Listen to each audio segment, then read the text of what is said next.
If you like a talking chess, there's no doubt that one of your favorite gambits or openings has to be the Scotch Gambit.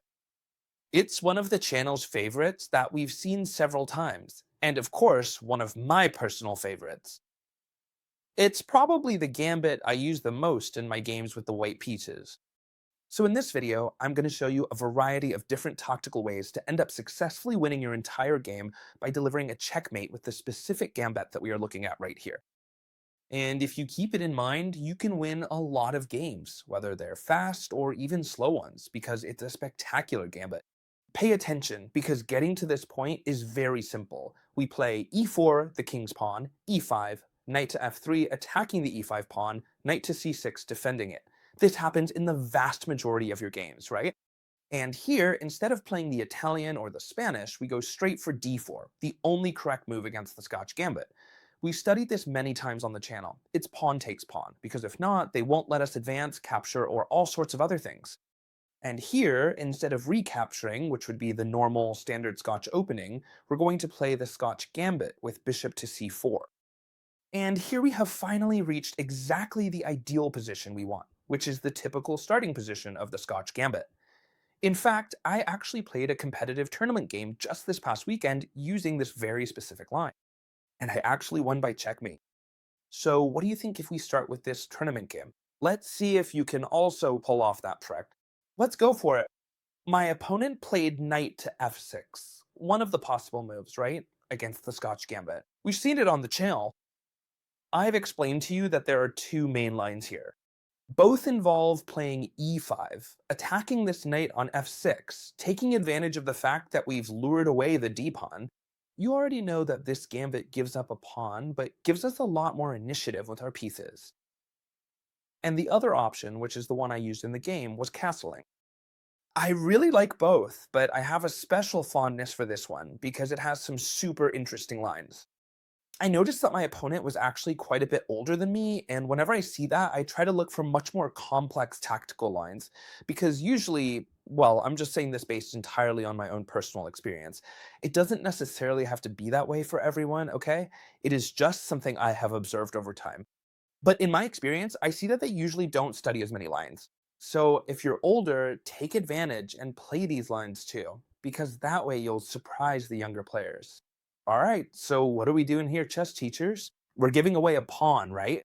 Knight takes pawn. I know why. How should I continue? Well, a lot of you are probably thinking, I put the rook on e1, I pin the knight. It won't be able to move, but now, here, if you're loyal followers of the channel, you've probably seen this move here before because it's spectacular. The move is knight to c3. What are we doing here, Chesty?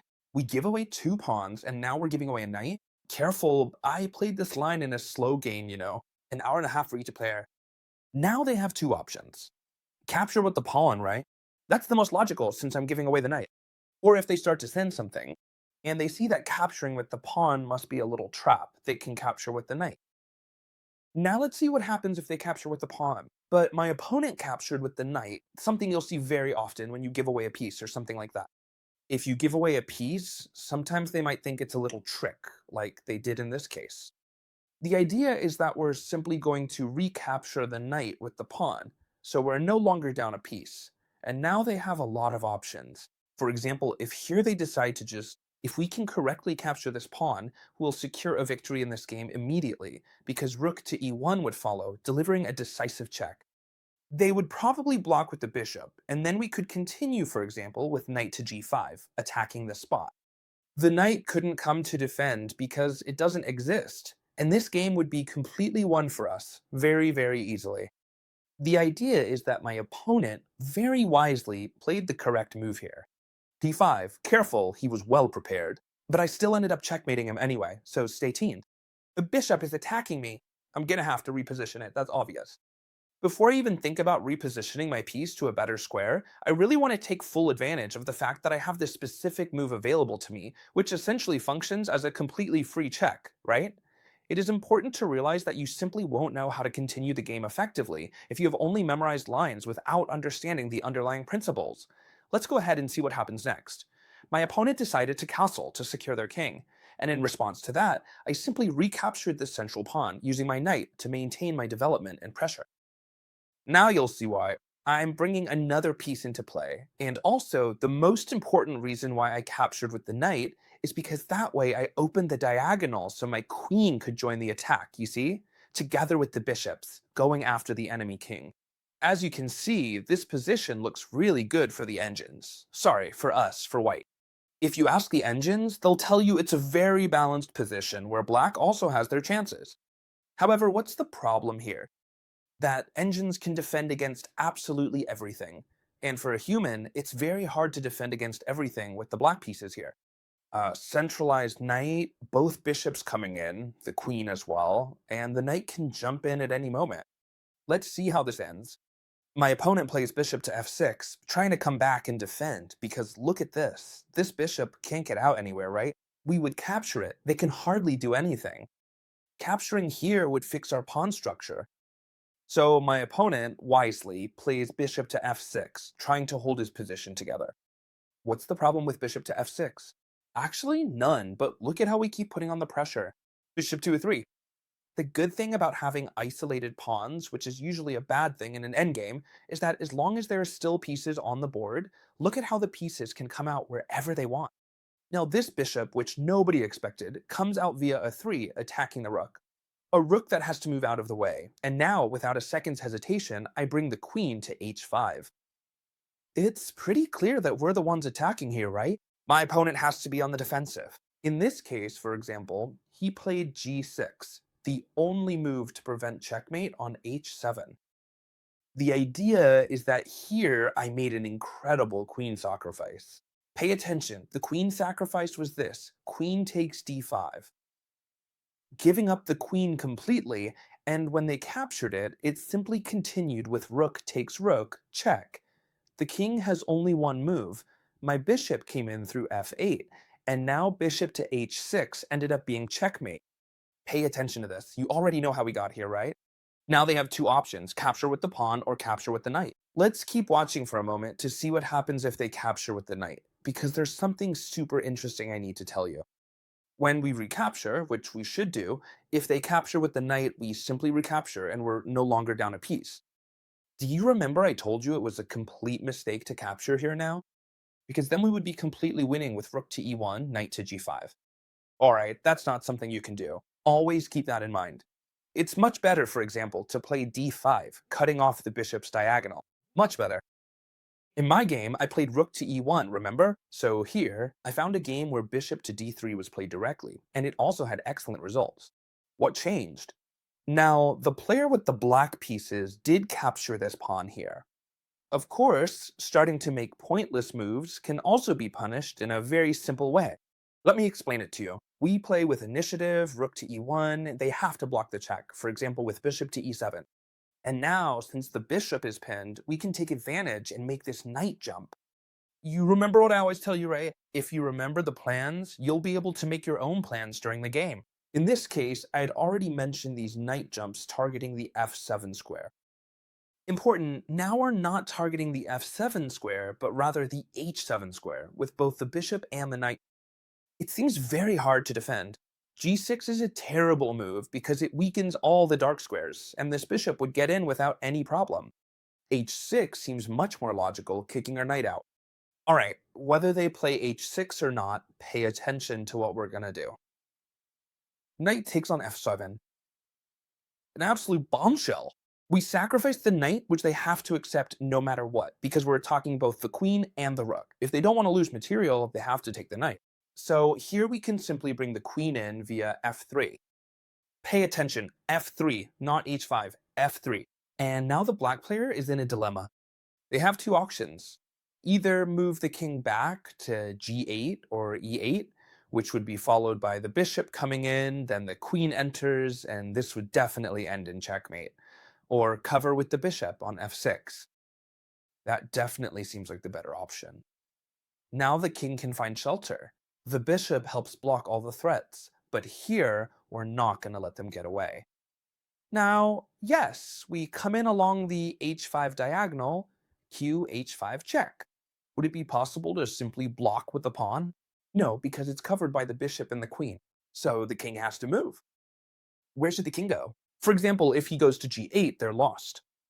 Rook takes e8 check, and when they capture with the queen, queen takes e8 checkmate. Remember, the h7 square is covered by the bishop. So here, after this check, they can't go to g8. They have to go to f8, covering the e8 square. You get it, right? You can watch the video as many times as you need. Make sure to save it. Perfect! So when the king goes to f8, how do we continue? Well, we can keep up the pressure. Bishop to g6. Once more in this position, we reinforce the devastating tactical threat of moving the rook to e8, which would result in capturing the opponent's queen and effectively ending the game right then and there.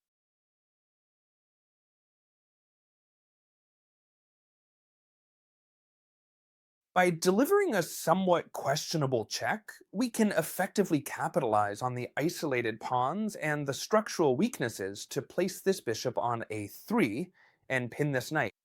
So at this point, they really can't do anything at all.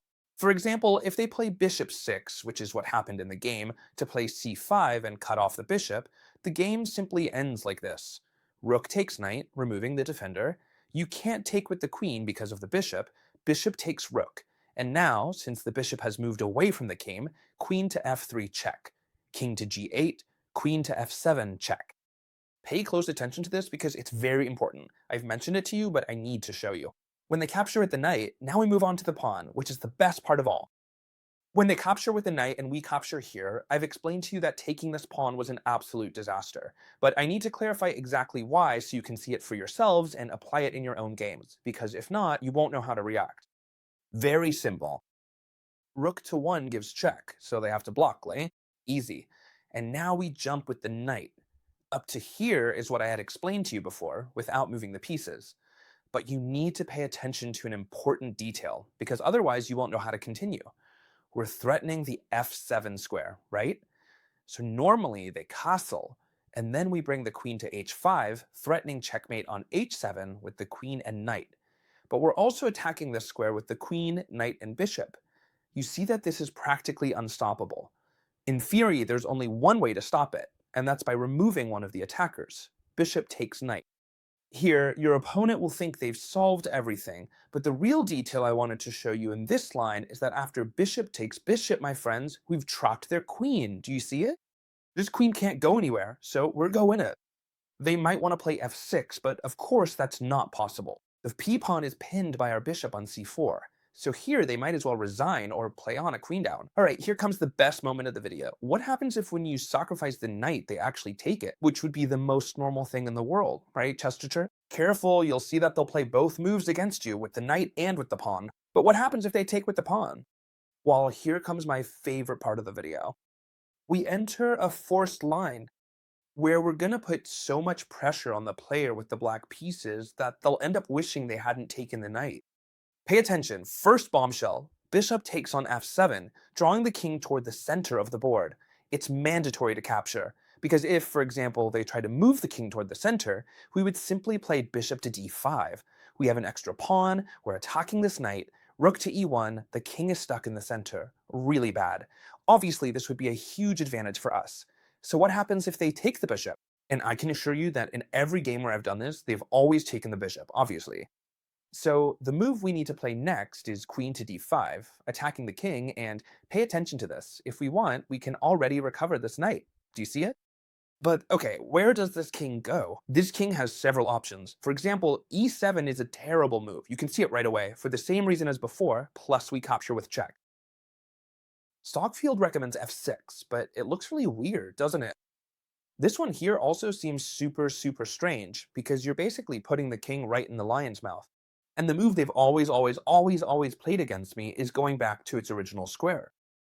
Trying to get us to make a mistake now and capture this knight here. That would be a mistake, okay? Because then we would give our opponent the chance to play well and defend. Our correct move is the following. Rook to e1. This line is a bit more forced, and it's worth memorizing a little, but above all, understand what I'm saying. Rook to 1, a very good move. We're threatening to take the knight with check, and bringing the rook in is very dangerous, so they have to cover the check at least with bishop to e7. We capture anyway, even though we don't give check, and now we see that Block wanted to castle, but can't, because the queen is walking away. For example, here I found a game where they play rook to f8, which makes perfect sense to come and defend and to occupy the semi-open file. So we simply go bishop to g5. No matter what they do, we'll go bishop to g5, unless they waste a move with h6, which has never happened to me. But anyway, if they did waste a move with h6, we could just play bishop takes h6, which would be a spectacular bombshell. Let me explain. Come on, I'll explain it to you. In case someone does it to you, the only way to prevent g5 is h6, and then we could play bishop takes h6 since it's a spectacular bombshell. If they capture with the rook, the queen comes in to deliver mate on h8. And if they capture with the pawn, then the queen would come in through h5. The king would have to go to f8, and then we could simply continue with queen to d6. And this would be a complete and easy victory for the white pieces. They wouldn't be able to do absolutely anything. Between the rook and the queen, we would deliver checkmate. You can check it for yourselves. I'm not going to drag this out with such an obvious line. All right, rook to f8, and in this case, bishop to g5. Since they're not stopping us, no one ever has, but anyway, we play bishop to g5, and now they have to defend this bishop. For example, rook to f7. Then we trade bishops, and be careful because this is already a trap. If they capture with the rook, queen to g8 is mate. You see it? So they have to capture with the mate. And when they take with the knight, even though it looks like they're attacking our queen, they're not because the knight is pinned by the rook. So how do we continue then? Well, we simply continue by bringing our knight in through g5. See how if you remember these ideas, this will definitely come to mind at some point. We attack the rook, and now, which piece do we still need to bring in? The rook on a1, which we also bring to e1, doubling the rooks on the e-file. And this is looking way too good for us, right? Here, no matter what they do, we're going to end up winning the game. For example, the only counterplay they have is to capture this pawn on b2 to try to promote. And then the move I like the most here is queen to e5, though knight takes h7 would also work. And no matter if they promote, imagine they promote to a queen here, which I don't have handy right now, we could finish with queen takes knight, queen takes queen. Do you see it? And simply rook takes with check, the king has to move, and here there's a forced mate in 2. Knight to f7 check, the king can't move, we force the rook to capture the knight, and now rook to e8 is checkmate. And the queen that's here hasn't even posed any real threat, and we don't even need to capture her because we deliver a forced checkmate. What did you think of this lesson? Well, interesting, right? You should review it several times because it has a lot of interesting lines. But I assure you that if you master this gambit, you'll be able to win many games, especially if you have less than 2000 elo at the white pieces. I have to thank you because you made the most spectacular launch in the world with winning models. If someone doesn't know what I'm talking about, it's very simple. Grandmaster Mauricio Flores, one of the grandmasters who best understands positional chess in the world, one of the fathers of modern chess, I managed to talk to him so he could create a course especially for you. He chose a pawn structure, which is one of the most famous in the world, and turned it into a winning model. So that you can always win with the white pieces and with the black pieces, he has already done the following. He starts by teaching you how to deliver checkmate, and then goes back a bit to see how we can get there. So I assure you that all of you who are in will love it, and you're already fascinated by it. Thank you very much. If you don't know anything at all, I'll explain it to you. There are more than 20 video lessons, okay? From a Grandmaster. Do you know what that is? Do you know what it means to have more than 20 Grandmaster video lessons? It doesn't make any sense at all. And on top of that, he has created practical exercises so you can practice in his app at no extra cost as a bonus, so you can practice.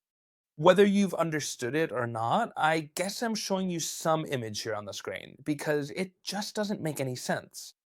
You should definitely take full advantage right now of the reduced entry price, because this complete course is significantly more affordable than the cost of a single individual class.